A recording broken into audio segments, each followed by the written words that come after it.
Nasabat ng mga tauhan ng Police Regional Office 10 ang tinatayang 1.75 million pesos na halaga ng iniinalang illegal na mineral ores at naaresto ang dalawang individual sa isinagawang anti-illegal mining operation sa isang checkpoint sa barangay Samburon, Linamon, Lanao del Norte noong 15 ng Hulyo taong kasalukuyan.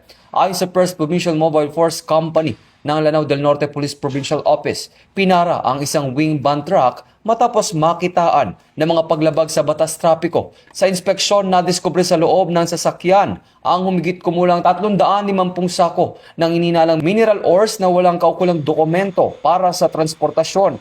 Agad na ipag-ugnayan ng mga pulis sa Mines and Geoscience Bureau ng Region 10 para sa verifikasyon. Nasa kustodiya na ng mga otoridad ang mga nakumpiskang mineral ores at ang truck habang naharap ang dalawang suspect sa kasong paglabag sa RA 7942 o Philippine Mining Act of 1995.